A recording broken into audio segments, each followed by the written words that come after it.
జీవించే హక్కును కొంతమంది యొక్క తొందరపాటు చర్య వల్ల, కొంతమంది వారి యొక్క స్వార్థపూరిత చర్య వల్ల ఆ భూమి మీద జీవించే హక్కును హరించి వేస్తున్నాం. మనుషులకే కాదు, ప్రతి ప్రాణికి జీవించే హక్కు ఉంది. ఆ జీవించే హక్కు ఉన్న వాళ్ళందరి తరపున అందరికీ విజ్ఞప్తి చేస్తున్నాం, దయచేసి ఈ మంటలకి ఆర్పుదాం. ఈ మంటల ప్లేస్లో వ్యవసాయ శాఖాధికారులను కనుక్కొని, శాస్త్రవేత్తలను కనుక్కొని, నలుగురిని అడిగి ఈ యొక్క పండించిన పంట తర్వాత మిగిలిన వ్యర్థాలను, అవశేషాలను ఎలా వాటిని మనం భూమిలో కలిసేట్ చేయాలనో మీ అందరికీ తెలుసు. తెలియకుంటే తెలుసుకోవడానికి కోసం చాలా మార్గాలు ఉన్నాయి. అంతే తప్ప సులువైన మార్గం అని చెప్పేసి పంటలు కోసుకున్న తర్వాత వరి, మొక్కజొన్న, పత్తి, మిర్చి, చెరుకు, పసుపు వాటన్నిటిని ఇలా కాలబెట్టుకుంటూ పోతే ఇవాళ ఎవరో ఒక మహానుభావుడు ఆ శమునిపల్లి ఆ ప్రాంతంలో ఎక్కడనో ముట్టించిపోతే ఇవాళ దాదాపు 5-6 గ్రామాలలో కొన్ని వేల ఎకరాలలో ఉన్న పంట వ్యర్థాలు, అంతేకాకుండా రోడ్ల పొంటి ఉన్న పచ్చని చెట్లు, ఎన్నో జీవులు ఇలా అగ్నికి ఆహుతైనాయి. ఇక ఆపుదాం. నాగరికత ఉన్న ప్రతి మనిషి, నాగరికత తెలిసిన ప్రతి మనిషి కూడా ఈ విషయంలో ఇది ఒక ఉద్యమంగా చేపట్టి మన భూమి మీద మంటలను చల్లార్చుదాం. మంటలకు ఛాన్స్ ఇవ్వకుండా చూద్దాం. లేకపోతే కొన్ని సంవత్సరాల తర్వాత మన యొక్క ఫ్యూచర్ జనరేషన్స్, మనమే కాదు ప్రాణులే ఉండని పరిస్థితి వస్తుంది. మళ్ళీ ఇది ఒక అంగారకుడిలాగా అయిపోయే పరిస్థితి ఉంటుంది. కాబట్టి దయచేసి మనం బతుకుదాం. జీవించే హక్కున్న ప్రతి ప్రాణికి కూడా హక్కును ప్రసాదిద్దాం. ఇప్పటికైనా మారుదాం.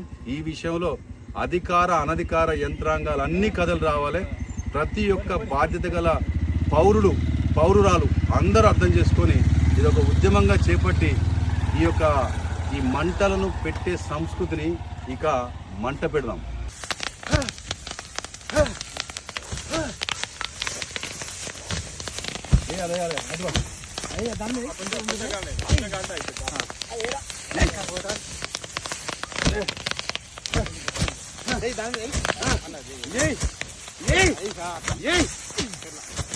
Very good.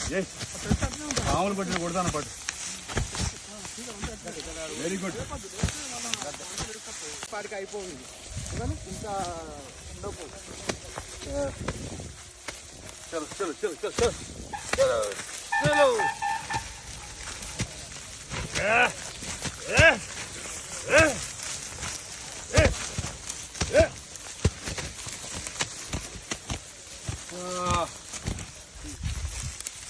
అబ్బా. ఊళ్ళల్లో ముసలోళ్ళు, పిల్లలు, ఆడోళ్ళు పాపం ఎట్లా పంటరే. ఒకప్పుడు ఊళ్ళల్లో ఎండాకాలం పూట అందరికీ మా అమ్మమ్మ గారింటికి పోవాలి, మా నాయనమ్మ ఇంటికి పోవాలి, మా ఊళ్ళోకి పోయి మంచిగా చల్లగా మంచిగా బతకాలి, మంచి ప్రశాంత చల్లగా ఉంటుంది. ఇప్పుడు ప్రతి ఊరు మంటలు అవుతాయి, ప్రతి ఊరు బుగ్గిపాలు అవుతుంది, ప్రతి ఊరు సిటీల కంటే వేడి ఎక్కువ అవుతుంది. కారణం ఊరి చుట్టూ ఉన్న పొలాలు ఇదే పనే. మొత్తం వేడి మొత్తండి మారాలి. ఎందుకంటే రైతన్నలే ఈ యొక్క దేశానికి వెన్నుముక. ఆ రైతన్నలు ఈ విషయంలో కూడా అర్థం చేసుకుంటే మనకు డోకా లేదయా. అందరికి చెప్పాలి. ఎక్కడ కూడా ఆగద్దు. ఇక ఈ మంటల్ని ఆపుదాం. మరి అదేంటి పరిస్థితి? కుసలు